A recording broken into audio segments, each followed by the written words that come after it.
like 80% of people had a reduction in suicidal ideation in 6 months follow-up. And again, it's a very religious society. Having suicidal ideations or attempting suicide is a sin here. It's a very Christian setting.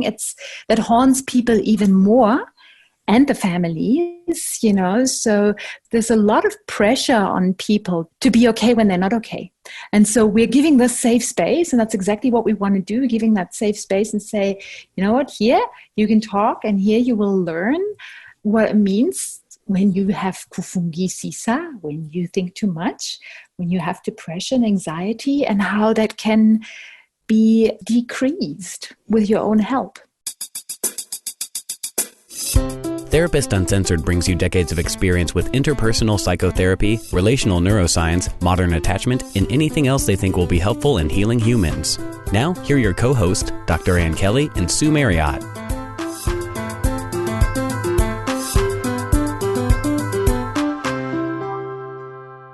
Hi, this is Ann, and today's guest, I promise, is going to touch your heart and really expand the way we think of mental health treatment options throughout the world, especially in areas that have quite limited access sometimes to mental health care. So my co-host, Sue Marriott, talks with Dr. Ruth Verhey, who is a clinical psychologist specializing in trauma and EMDR, and she is the co-director of a truly outstanding program in Zimbabwe called the Friendship Bench.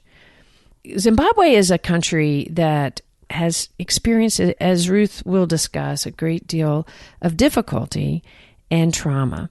Its population struggles, just like many of us, with depression and suicide and other mental health issues. And yet, there are 12 psychiatrists for 14 million people, approximately. So if we stop to think about the math, that's just painful. And yet, there's so many ways to care for individuals out there besides the traditional mental health Western model. And this program really dives deep into that. So the Friendship Bench was born out of this need to serve so many with such little resources. But what they did, and you're going to hear about it, is they've turned to an amazing resource that exists in every community across Zimbabwe, and that is the grandmothers. This program trains the grandmothers in the evidence-based talk therapy as well as cognitive behavioral therapy, and gives them a location, the bench, and active resources with technology to keep this up and support them. And this program continues to expand and is expanded outside of Zimbabwe, all the way, from what I understand, even into New York City, because to stop to think about what a resource grandmothers can be in creating a safe place and a sense of belonging and community, and reaching those who really need that level of trust. So this program not only sounds and feels good, it's been studied empirically, and it's showing very positive results with significant decrease in suicidality and depression. So it's a very powerful program. And you'll find the research in the show notes, as always, because we're pleased that once again, that we can really bring to you a trusted, cutting-edge content about increasing security in the world. And so this program does that. Before we jump in, I want to do a big shout-out thank you to our NeuroNard Patreons who help us produce this kind of content and get it out there. We really couldn't do it without you, and we appreciate the support.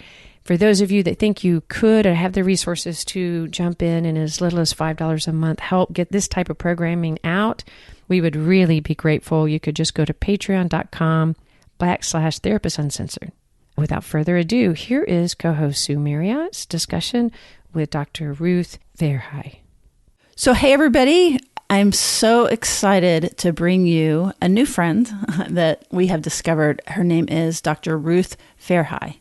Welcome. Welcome to the show. Thank you. Thank you, Sue. I'm excited to be here.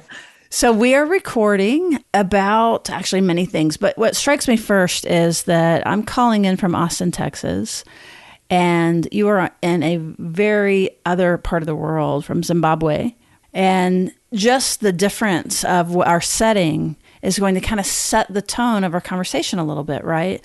Where we have the wealth and the psychological, I don't know, where we can get so full of ourselves with our diagnoses and all of our pharmaceuticals and all of our theory. And there's something about practicing mental health in a community where that you can go back to the basics of what actually works. Is that a fair way to kind of think about it? It's a beautiful way to say it, yeah. So Zimbabwe is like a low-income country. You're absolutely right. I think we've got one psychiatrist per 1.5 million inhabitants or something, and probably one psychologist per 1 million inhabitants. And the whole sort of westernized mental health model is really not serviced well here. And that, I guess, opens up a whole lot of discussions in the first place, right? Is our westernized model the one that should help forward mental health in the long run?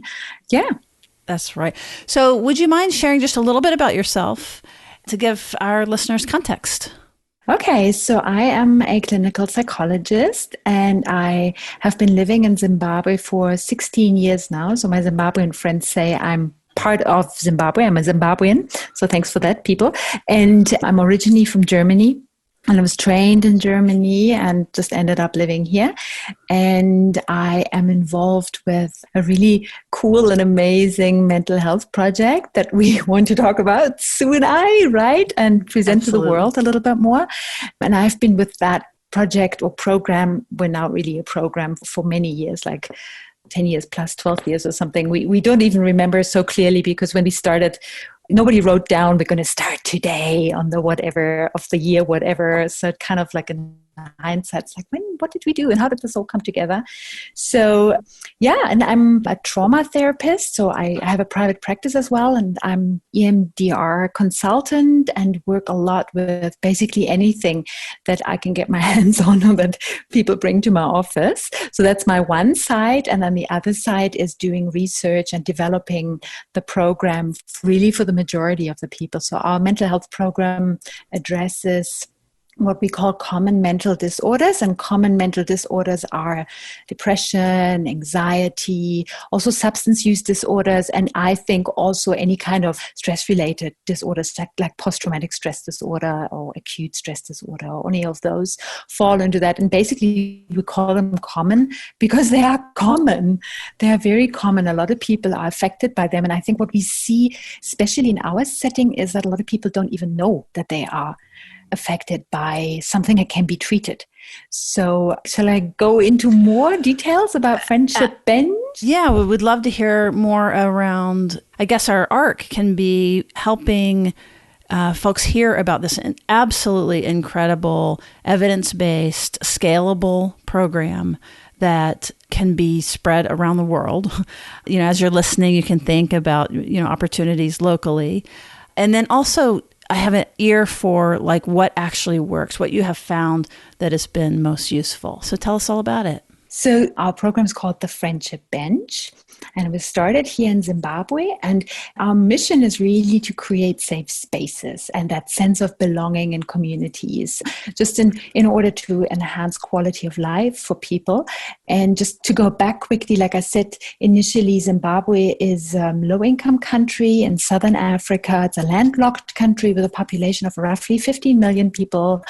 A lot of areas of Zimbabwe are quite arid and not very easily to live in. I think we've got about a 60% population who lives rural and lives from farming, and this is often subsistence farming.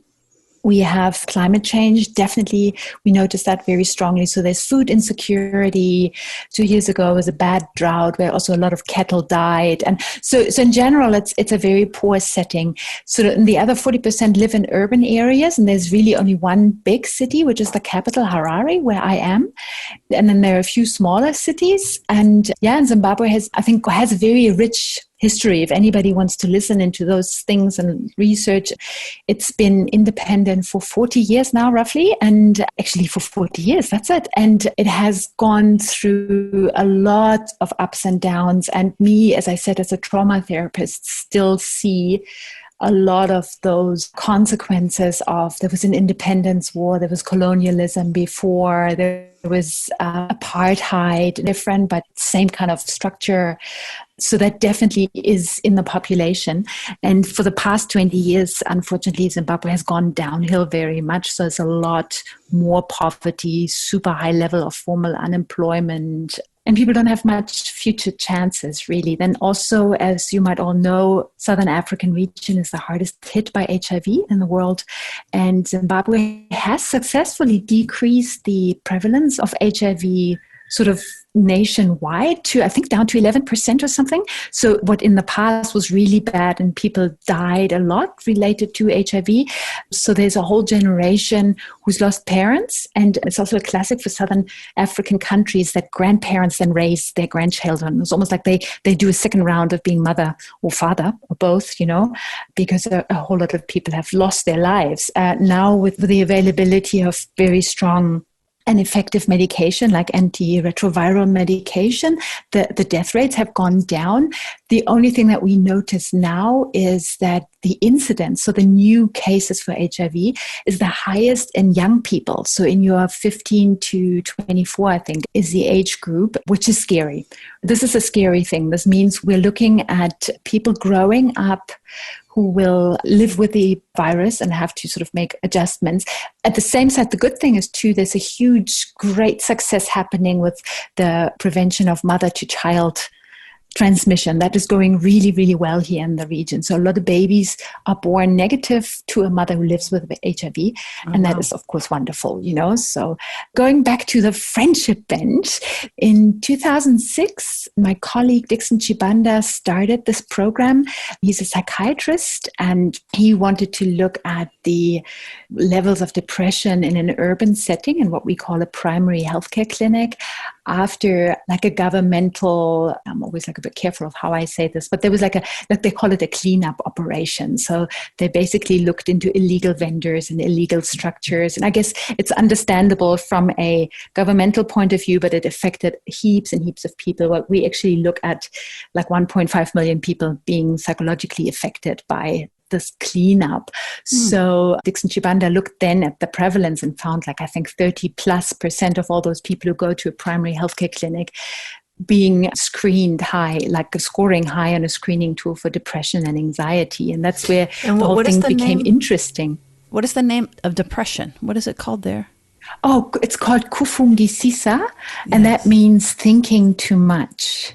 So kufungisisa is something everybody knows, but people wouldn't necessarily think it is something that can be treated. You just live with it. You have it. And that's what we always find in clients that come to the friendship bench, that they are almost like excited about being seen, about being explained that this is something real and they don't have to suffer from it and they don't have to wait for it to go away. They can actually do something about it. So by now, listeners might think, what is this friendship bench thing? Or maybe they've Googled us already. So we're actually literally talking about a bench. And this story comes from the fact that every community has a little primary healthcare clinic, but no space, no extra room, no mental health office or anything like that. So basically we were told the only thing you can do here is you can put a bench outside in the garden. So often primary healthcare clinics are actually, they have like a bit of a land around it, like a bit of a garden, depending on the season, whether it's actually a garden or a bit of a desert, So, because we have rainy season and a dry season. So basically we have a wooden park bench, depending on the size of the clinic, which depends on the population it serves. We might have one bench or we might have 8 benches in a clinic. And now in comes the delivering agents, how we call them, which we call the grandmothers. And we actually had quite a bit of media coverage in the US as well. So maybe some people have heard about it, like something was in the New York Times and in the Washington Post. And there was a lot of interest in our program. There was a fantastic TED Talk. True, Dixon's TED Talk about why he trains grandmothers, exactly. We never called them the grandmothers. So the story around the grandmothers is when the independence came and Zimbabwe became Zimbabwe, some very smart people employed a cadre called health promoters. And so every city has, in their health department, has this cadre of health promoters. And they are traditionally, create awareness around cholera outbreaks or baby vaccinations or, any of those things, So they are literally they're street workers. I mean, yes, they're at the clinic, but they're walking around in their communities. They live in the same communities as the clinic, as they work, and they know their neighbors, they know their people, you know. And I always say, because they know everybody, they also have that authority to literally go into your house and say, hey, you haven't been to the clinic, and why are your children not at school, and why do you all look so ragged and roughed, and you know what's going on here, come talk to me, you know. So these people were employed like in the 80s, 90s, and then they grew old on their job. I mean, this is like 30 something plus years later. So we have grandmothers, literally. I think our oldest is 85 and she's still working. So it's definitely a passion job. They are employed. They get a bit of like an allowance, but it's definitely not something you can get rich on, you know. And interestingly enough, in Harare, they're all women. That's why this grandmother thing stuck so much too. Like we're in 2 other cities here in Zim as well, and they're also men. So we also have grandfathers, but we just labeled the job grandmother, whether you're male or female or other, it doesn't matter. Your job is called grandmother. And then put this in the context of a very traditional African society that values the elders very, very much.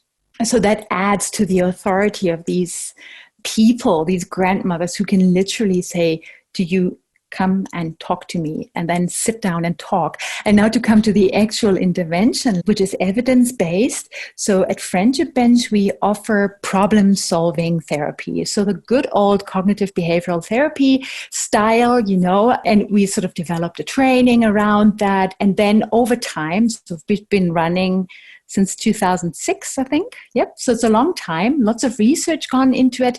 We also noticed there is like a local adaptation of this. And again, we didn't plan this. This just grew organically by doing. So we just kept observing the grandmothers. What are you doing? How are you naming this? How do you explain this to your clients? And of course, this is all happening in one of the local languages that's called Shona. They came up with amazing terms. So the first step in problem-solving therapy that we sort of Westerners or psychologically trained people, like the therapists amongst listeners or clients who've had this before, it is your discuss what's going on and select what you want to work on and define your goal and all these things. In our context, we call that opening up the mind. Kuvurapfungwa in Shona. So opening up the mind is literally, and again, put this in the context of a society that is stigmatizing mental health or mental illness highly. I would say like in any other community in the world, any kind of mental health issues are stigmatized and people self-stigmatize and don't go for help. And that's the same here, right? So opening up the mind is, in my eyes, a beautiful word to encourage someone to talk. We all know it. Like we all know if we talk, we start to make more sense. Like literally, like our prefrontal cortex can kick in. You know, like we make sense. We put it in context. It makes me think of, you know, Peter Fonagy's reflective function, some of the early, so this is kind of translating it. Dan Siegel talks about mindsight. So it sounds like opening up the mind. And I can't tell you, I'm so excited about this. It's so lovely to hear it translated so that we get out of our jargon and out of all of our ideas. So when it's taught back to us in these core ways, it feels like we have so much to learn, right? But I think, if I'm understanding right, opening up the mind then would both reflective function or mindsight, meaning getting interested in your mind. Like even beginning to observe your own mind, but then also getting interested in other people's minds, what's going on behind the eyes, and being able to read people to begin to set up the co-regulatory system. But the very first thing is that we have to even begin to get interested and curious about what's going on inside our noggin. So does that kind of fit with that first phase? Yeah, that fits totally with the first phase. I always like to tell that story as well. So when we train our grandmothers, and again, remember what I said about the elders are respected. So culturally, and if there are any sort of Zimbabweans in the auditorium here, you know, they will relate to this. You go to your auntie, you go to your uncle, you ask them how you should solve a problem, which translates traditionally to they will tell you what to do. And again, this is, I think, all over the world, people love giving advice, right? And we all know we like to give advice because we like to give advice, not because we care whether our advice is good for the person we give the advice to, you know. And as therapists, we know that, you know. It's just, we were taught to sit back and say, not my story to solve your story, you know. So it was hard for our grandmothers to learn that they have to stop doing what they were accustomed to, you know, and we had to practice over and over again. And of course, we do all these, like the counseling skills, like the active listening, you know, the whole show your empathy. And I think we had it easy because these women just came with empathy already. They came with passion and a love for their community. It's almost like they are, like, what do you call that? Like guardians for their communities. You know, like I said, they pick up people, you know, they've got an interest in holding this together, which I think, again, going back, the Western world can learn so much from. This is also supported by these grandmothers don't move. I mean, Zimbabwe has a huge brain drain. A lot of the sort of educated people had left, and they're probably now, God knows where, but not here anymore. Fully understandable. But these grandmothers, they stayed. They've been living in these communities for forever. And therefore, they saw the generations come and go. So once they learned, okay, I'm listening here. I am paraphrasing. I am asking questions. I want to know more, you know, like, even if at the beginning it was like a theoretical curiosity, I think they got the curiosity, you know, like, tell me, talk, you know. Again, like everywhere in the world, we are told we have to say, stop crying to someone. So a big thing of our training is, no, let people show their emotions. If someone cries, maybe pat their hand if that's okay, you know, or just sit there, pass them a handkerchief if you have one, you know, and not then just let it happen. Stop trying to control what someone else experiences.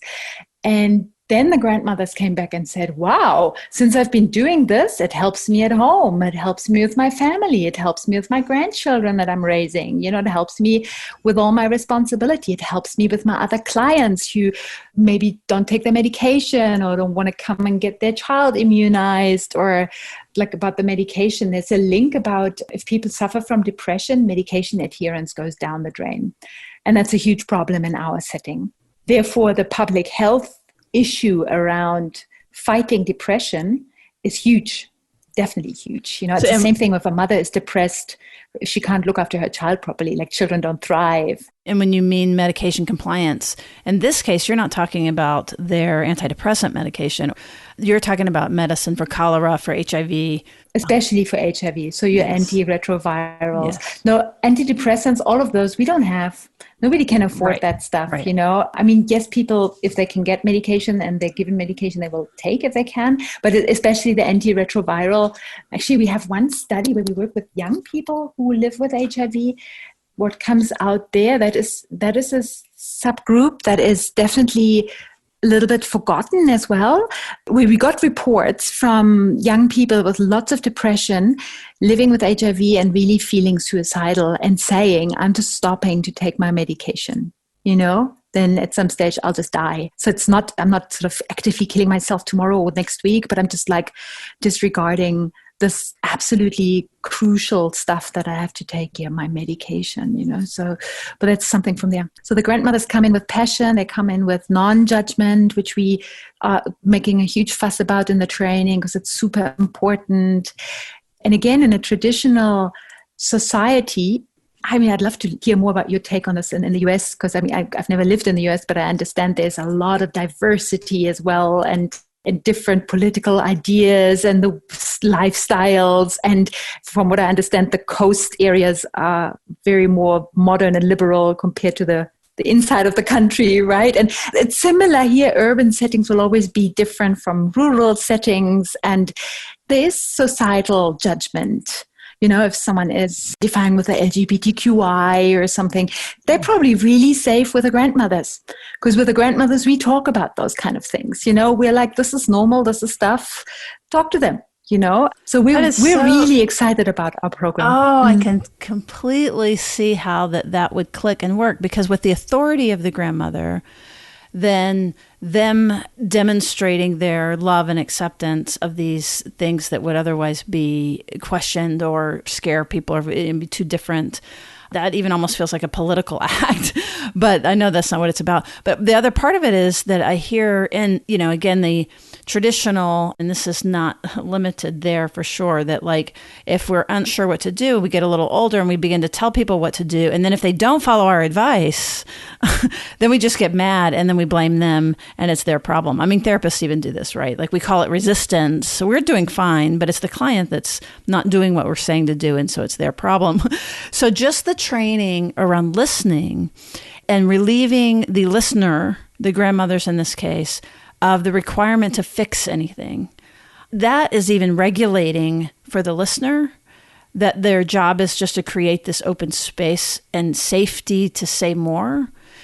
That, like, again, I'm just thinking of this from a neurobiological standpoint. It's like that's already comforting and regulating for the listener. So then they know what to do instead of seeing the tears and beginning to panic or beginning to feel responsible. All the things that happen to us if we're not trained.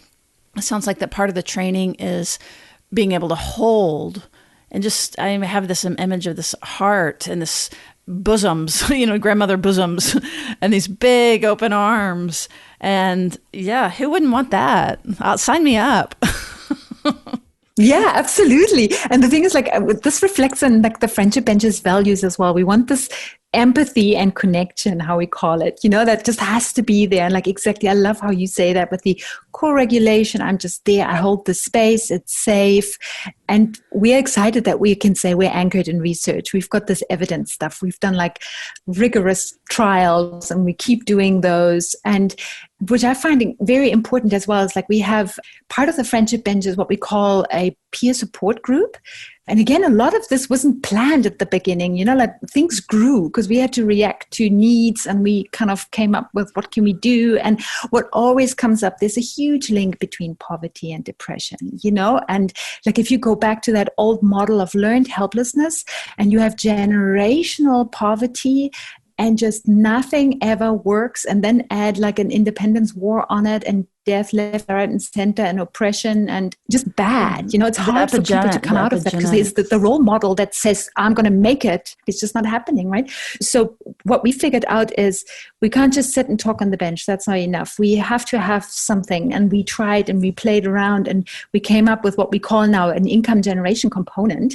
And again, like tons of people are trying to do this. There's so many NGOs and activities around things. So our income generation component was like, when you have come to the bench, like in our publications, we speak about 4 to 6 sessions, but in general, people can come as often as they want. And sometimes people even only come once because we figured out the first session is the most important. All the stuff can happen in the first session. And then maybe life happens and you can't make it to come back, But if you want to come back and if you want to come into the support group, then in the support group, we were then playing around with teaching people how to crochet bags out of old plastic. So cut up old plastic bags and literally crochet, like the old crochet stuff, that probably also a lot of people would associate with my grandmother. She knitted socks or she crocheted hats or I don't know, blankets or I don't know, whatever. And so we had enormous success with that as well, that people feel we're sitting in a group, we're safe, we've all been through the intervention, we make these bags, and it's just so beautiful to hear the anecdotal stories of individuals who then say, I had no money, I had my children, I wanted to walk in front of a bus, and then the grandmother talked to me, and then I come to the group now, and I sell my bags or my hats or whatever I make there, and now I took that money and then now I have a little roadside stall and I sell sweets or tomatoes or God knows what, like a hand to mouth always like really brings me back to coronavirus and wanting to send someone like that home for 3 weeks and say, have enough food at home is impossible, right? Like if I live off my daily earnings, but yeah, I'm sure we've all heard of those things in different settings of the world and how some of the recommendations don't work. But it's beautiful to hear how some people sort of make it happen. I mean, in psychology, we call that behavioral activation, like you get reintegrated, you have sense of achievement, you get sort of held by your hand to believe in yourself again, and somehow we feel better. And I mean, we had enormous success in our clinical trial when it comes, I think, what did we say? Like 80% of people had a reduction in suicidal ideation in 6 months follow-up. And again, it's a very religious society. Having suicidal ideations or attempting suicide is a sin here. It's a very Christian setting. That haunts people even more, and the families, so there's a lot of pressure on people to be okay when they're not okay. And so we're giving this safe space, and that's exactly what we want to do, giving that safe space and say, you know what, here you can talk, and here you will learn what it means when you have kufungi sisa, when you think too much, when you have depression, anxiety, and how that can be decreased with your own help. Hi, I'm just going to jump in for just a moment as Ruth and Sue are talking about this amazing program of getting mental health services to those across the globe who might have a difficult time reaching it. We're thinking about all of you. And right now, it's probably never been a more important time to have your own support. So no matter where you're listening from in the world, you can have your own therapist, and all you need is a telephone. Sometimes we want to get professional support, but it just isn't accessible to us, or it just feels culturally off to get therapy, or especially right now, face-to-face therapy isn't COVID safe quite yet in many areas. So Sue and I have checked out BetterHelp services, and we really recommend it, and we want to suggest that you give it a try. They will match you with a professional therapist and provide care in multiple languages. And all you need is a phone. You could receive support through text, phone call, or even video, whatever works best for you, and at a time that works really well for you. So it's a very reasonable cost that can give you private therapy right away. It's BetterHelp, H-E-L-P. And what's really lovely about that they will give our listeners a 10% discount to try it out on their first month. Go to BetterHelp, H-E-L-P, /therapist uncensored to try it out and get the 10% discount. All right, thanks. Let's jump back in our show. You're opening the mind is the first phase. Mm-hmm. Behavioral activation is a part of it. And I can again, relate that again, the crocheting being regulatory, right? That it's something kind of meditative, but also, and so importantly, practical. That part of this is about poverty and, like you said, hand to mouth and survival. So being able to channel the social support into something that helps in this more concrete way. It just feels like it hits so many notes. So it's incredible. So I don't know if it's formalized, but the opening the mind is the first stage. What happens after that? After opening the mind, so we have chosen the problem, we have defined the problem, we have set the goal, in our problem solving steps basically, and we now make this plan, this smart action plan, right, which is so important. And again, what we feel, and I think we can all relate to that, when we feel depressed and overwhelmed, it's like a huge mountain, right? So if someone then asks me the right questions and encourages me to say, no, we're not going up all the way to the mountain, let's just do one step today, that's all. I always like to joke about Lego blocks, whoever knows Lego blocks and has played with Lego blocks, that system makes sense, right? We can take it apart and just look at the one little red Lego block and work with that. The rest, wait, and then it's learning a skill and bringing people back from this overwhelmed state to here and now, only this. And maybe we're just working on the conflict you have with your neighbor or whatever it is. You don't have to work with, my goodness, my 15-year-old daughter is pregnant, I'm HIV positive, my husband beats me up and has now left with another person and I have no job and someone is sick and, that's all too much. It's way too much. Life can be way too much then. So in a situation like that, just so that we can really kind of understand, so someone comes in likely with all of those things, right? It'll be layers and layers and layers of stressors and very real. So I had two thoughts about that. One is just can you give us an example then of how one would move to a smart action plan with the stack of problems, you know what I mean? Just quickly. And then also, how do you protect these grandmothers and any of the folks in the listening position from their own overwhelm? Thank you so much for bringing that up. So say someone comes in, of course, a lot of the issues that people bring forward are financial. There's no doubt about that. And that's always a tricky one because the grandmother will have very similar experiences and very similar needs and panic around paying rent and buying food and school fees and you name it, So we try to make it very concrete, like as in, okay, so you need money for something. Can you explain exactly almost like what you need the money for? How much is the money? Like concretize it for people. So in that case, it becomes almost like a business plan, and then figure out who can help. Have you done this before? What would you need? But to have a plan, know what you need to do tomorrow or next week, and obviously smart, right? Like make it soon, make it measurable, make it timely, whatever, realistic and all those things. And that becomes then almost this uplifting. Like now the person has opened the mind, has done, and that's our second step. And that's kuzimuzira, it's called in Shona, it's uplifting. And then we go into sending the person out with that plan. And it has to be, we all know that. It has to be super concrete. And again, it's not me who told you how to do that. It's you who tells yourself how to do that. I'm just checking in with you, and I'm just like, okay, when? But how do you get there? What, do you have to take a bus? How are you going to pay for the bus? And how do you know the person's there that you want to talk to? Like all of those details that most people forget, especially if we're like kind of cognitively impaired because we're so super depressed and stuff, And then basically we like people to come back to sort of just tell, how did it go? And sometimes, and this is another thing that I find interesting with the whole coronavirus hitting us here as well, the model of sitting on a bench together is just not really that good right now. We still believe that in future, and people will always want to sit together on a bench or on a floor or something. The human contact is just something that stresses us so much when we can't have it too. So this whole physical distancing is an extra stressor. And so we have shifted to do a lot over the phone as much as we can. So we've trained all the grandmothers to do phone counseling, which is slightly different, as you know, right? And we don't have high tech ability here. Internet connectivity is not easy. WhatsApp is one of the things that everybody in Africa has and works.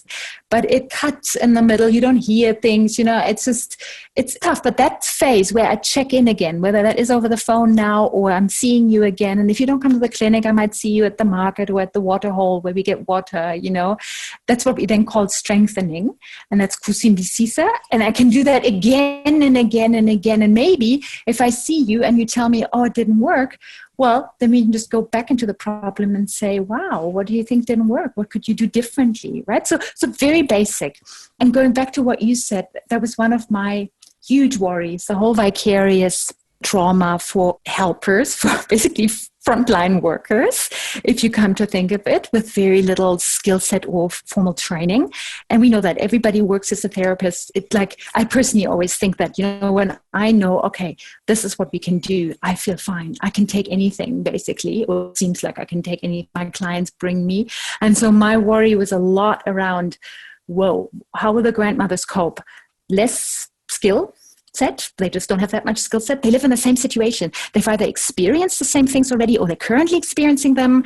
They just affected around inside their own house, whatever. So I did a study with them to see about their own kufungisisa, basically, but also PTSD. I was interested in that. And lo and behold, it was absolutely astonishing to see that the prevalence in that population of the grandmother was tiny, was very, very small. So only a handful had a bit of PTSD and hardly nobody had any depression and anxiety. And then the whole team, like our research team, we were like, what happens? How can this, they're super resilient, So I've got a publication hopefully coming out at some stage. So I've just submitted that. But what makes them so resilient? And the ideas we had, besides what we researchers always say, is like, we have to put more research in this, One idea was that obviously they're respected and they help people. And we all know that helping someone helps us, right?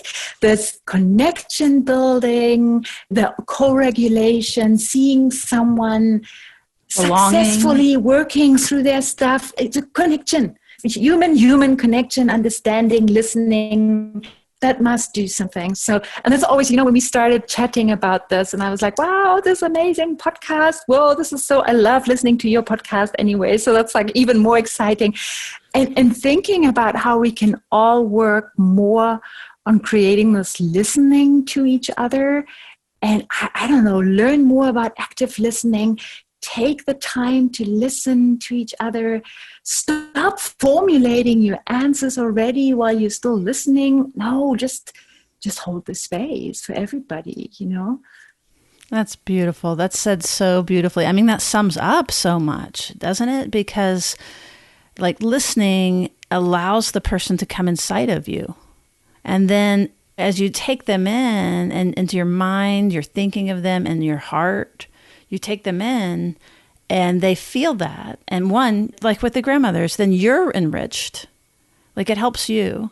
And then the person being heard, really heard. Like, again, how often do we get that? Especially when there's crisis and we're in the weeds and we're in the rapids and we're going. So taking that space and being taken in and then being able to take yourself in, like instead of just like, I'm hurting, but like feeling the pain, but being held with the pain. So anyway, I'm just really grooving on the power of this and the simplicity of it, which makes it scalable. Again, anyone listening, what's your version, whether it be within your own family, like beginning to shift into more of a listening space, not solving problems, really just mirroring and holding so that they can find their answers. That's good coaching if the people that are coaching, rather than giving someone the list that then they'll just either comply and then it's still your ideas or they'll resist. You know what I'm saying? That they haven't internalized it. So it's so beautiful because it's so applicable to absolutely every single person listening right now, I believe. Sometimes we get too heady and explaining and sciencey, and we lose that whole heart of the listening. So I was thinking about the listening could be a remedy for the distrust that we all have. I think we all have such high levels of anxiety and fear. I mean, just thinking the coronavirus is this invisible, chronic, all over the place. You don't know, is it jumping from the next corner, or who's going to get it? I mean, there's just so much, and that is just one. Like once that has died down, then we think again about the global warming, or we think about a war, or we think about whatever, something closer to us.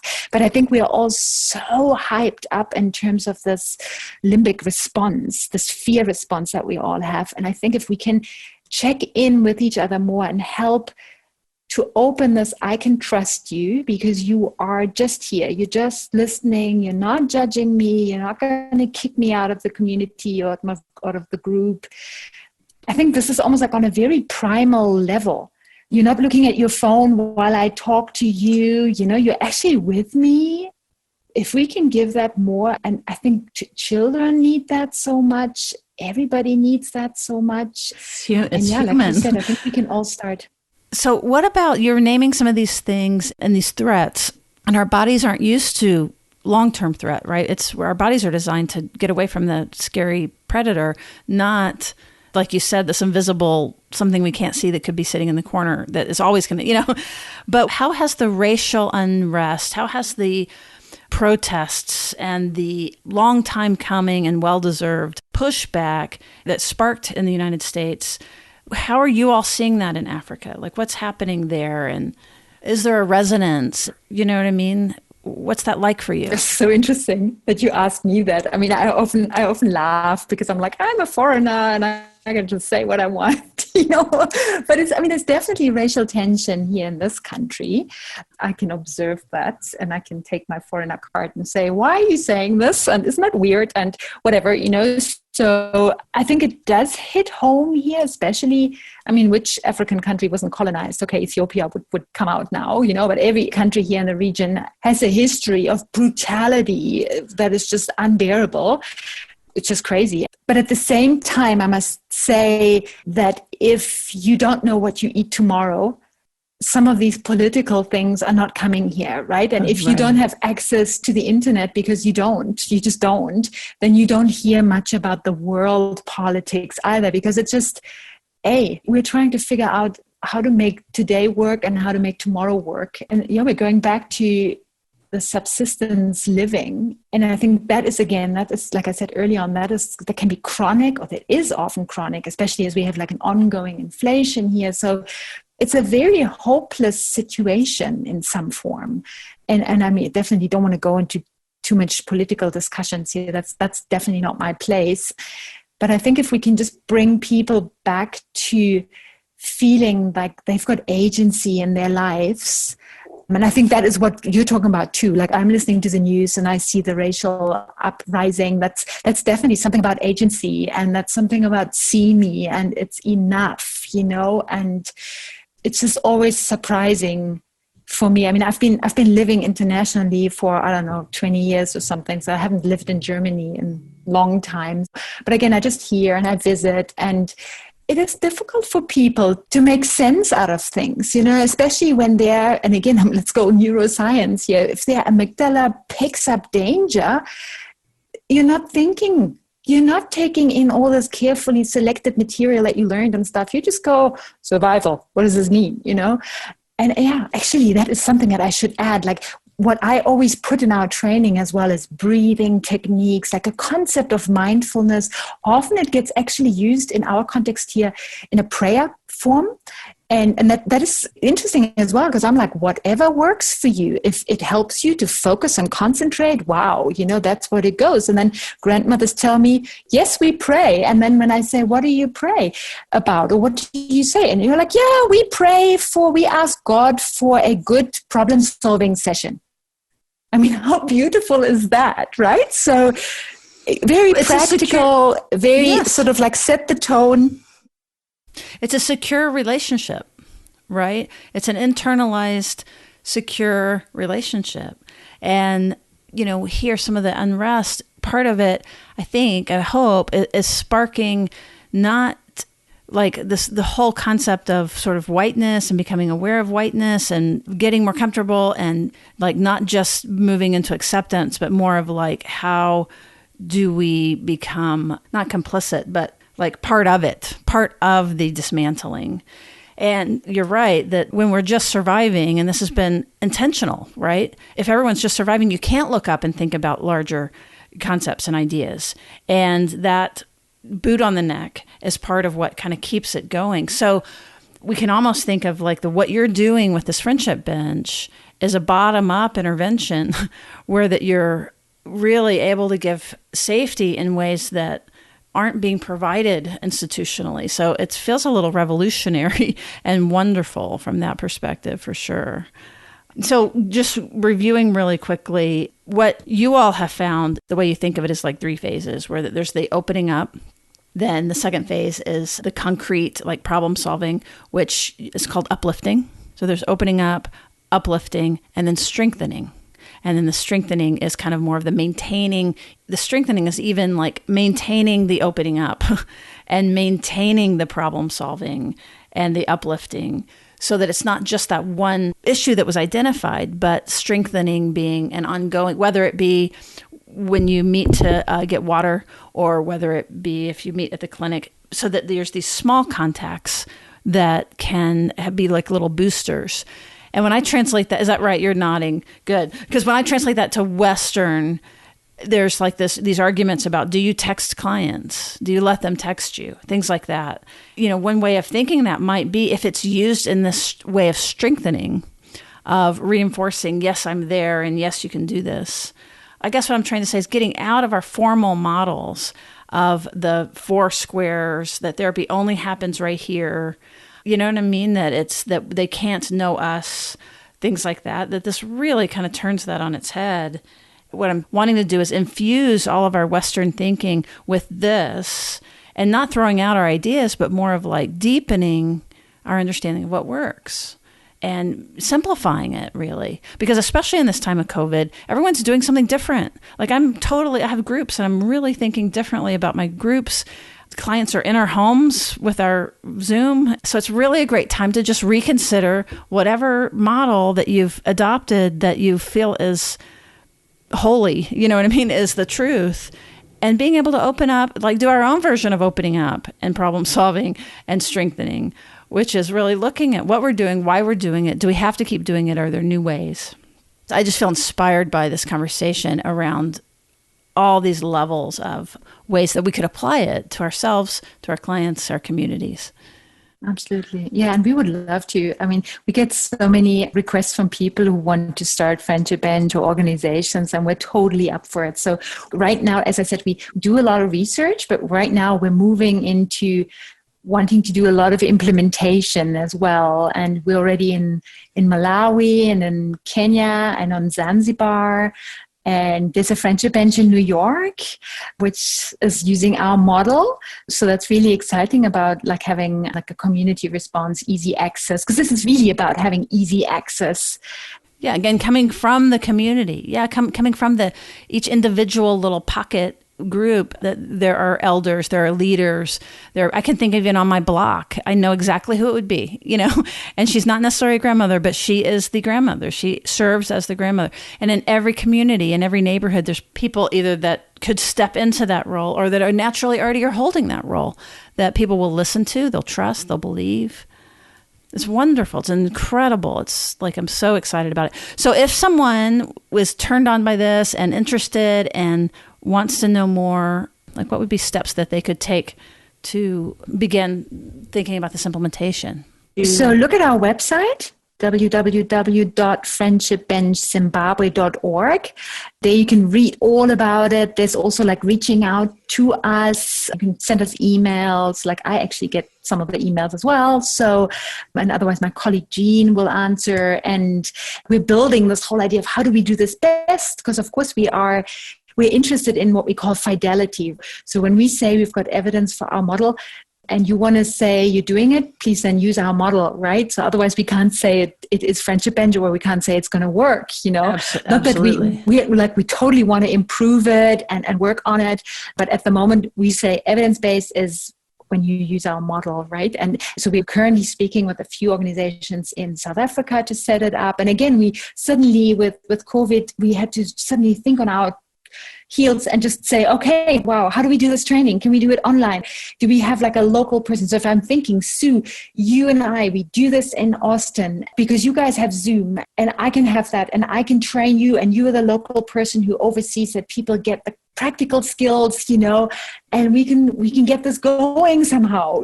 It should be possible. That's what we want. Low threshold on any level, access for clients, but also people becoming counselors and believing in it and doing it on any level. So yeah, and then you can follow us on Twitter and Facebook and Instagram, and don't ask me for their handles, but just check Friendship. They're absolutely going to be in the show notes, along with the TED Talk, along with other articles. We're going to pack it full of information because I know people are going to be so excited about this. So the training, you provide this training, but there's also support, like as I understand that, there's a way that they become caseworkers. So I'm imagining an implemented in, say, a larger community that might have more services, that some of it is the Friendship Bench, that person becomes the conduit and it maybe walks them to the food stamps or walks them to, the different organizations or agencies, helps them get to the services that are already there, which is so powerful. Am I saying that correctly? That's exactly what they do in New York, I think. That impressed us so much. Like my colleague Dixon and I, we were invited to New York to see what they're doing there and how they're doing it. And it was just absolutely amazing. And of course, the amounts of services like the city of New York had for its people, or I'm sure you have that too, or it's like we don't have that so much here, but that's exactly it. If you have like someone who can hold your hand and just listen to you and make it safe, and then you can get the services you need. Wow, that would be stunning. Or just if you think, we haven't even talked about that, the loneliness, like when you think of the Western world's loneliness, people living by themselves, and you mentioned the block and who's living in the block, but how many people live in a setting where they kind of don't know who's living next door or upstairs or downstairs, or you meet people in the elevator, you've got no idea who they are, they have no idea who you are. And if we could just again make this more open, so it's the listening, but it's also, can people find this courage in them to start talking so that someone can listen? I have these dreams. Yes, well, me too. I'm dreaming with you, totally. And part of the motivation then to become a listener is all of those resilient outcomes that you found, that these women had been through their, deaths, early death, all the things that happen, yet they weren't showing the same signs of PTSD. So that part of the motivation then to do this work, whether it be volunteer work or some sort of subsidy, is this quality of resilience that comes with being needed and being heard and being valued in the community. Belonging, so powerful. Our social brains. Right. Exactly. And if I belong, I can probably cut down some of my fear because I belong and I can trust and my group's going to have my back. And I mean, okay, we're dreaming. Oh, we're dreaming. We're dreaming. And I imagine there's many, many listeners that if they are still with us right now, they are dreaming with us. And I don't know the next step, so if somebody's really excited about this, I'm excited about it. I'm not quite sure of the next step, but this is where we just, each person in each situation to make an action, to do something, whether it be learning more about it, whether it be speaking to a leader in your small community, whether it be getting a coalition of people together to begin to talk about this and to brainstorm and to not let the idea die. Right? To keep it alive in whatever form that it ends up taking, that we need each other. Right now, we've always needed each other, but it is so clear that we are all in this together. We're on this blue marble with this virus. The virus doesn't discriminate, but of course it hits more vulnerable populations harder. So it's a great time to be sharing these kinds of resources and to get access to some of your leaders who probably want some help, especially in disenfranchised communities. So it's very exciting. And I guess to finish that thought was just that I'm not exactly sure if you're excited and you're listening. I'm not sure what to tell you specifically to do other than to learn more about this. But I guess I'm encouraging you to find the thing to do. It'll be so unique and individual based on who you are and where you are. But to move, to take action, behavioral activation. Yes. That's so true. Yeah. Thank you. Absolutely. So anything else, we're going to have, again, links to resources in the show notes. Is there anything else you would like our listeners to know? Any last words or a book you would like to recommend? For me, my big story is always like, if we can make that change to listen more, it also means we have to listen to ourselves more. And we have to learn to sit with our own feelings. And if we can all become more aware of those demons that sort of try to ride us all the time, whether that's perfectionism or like, I don't know, the bigger, the nicer, the shinier, I don't know, the newer, that kind of stuff. And actually come back. You said it so nicely, Sue, in the beginning, the basics, like what works, We all know if you buy the bigger car, you're not going to be happier. I mean, there's like research out on that, But if you have like a really good chat with a good friend, like I had with Sue right now, and we feel like, what you said, the hearts sort of like go in sync, that is stuff that will stay with you, that will activate the neurotransmitter and the hormones, and you'll have oxytocin flowing through you, and you'll just have a better sense of self. And I think the sense of self is this thing that you need to show, not the car. You need to show your sense of self to yourself and others. I love it.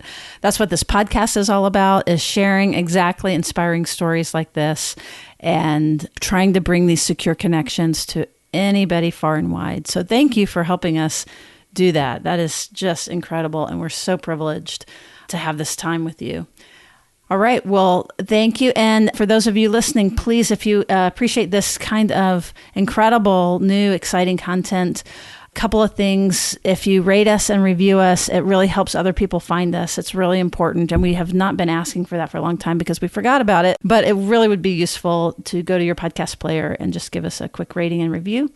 And then also, if you're really excited about this and would like to join in, we do have a Patreon experience where basically you can join as a neuro nerd for as little as $1 a month to just support this work continuing. And for those of you who are therapists and that might use this more for your clients and things, there's $25 a month, and then you get a lot of other stuff, a lot of access, and we'll post your information on our website and things like that. So thank you. And we will keep doing this work. And I'm so glad you're out there. It's very wonderful to know you. Thank you for your wonderful podcast. This is an absolute pleasure. I'm still honored. I'm so honored. Actually, that's the right word. Just wow. So thanks everybody for listening and for your time and energy and everything. Thank you. It's a mutual honoring, that's for sure.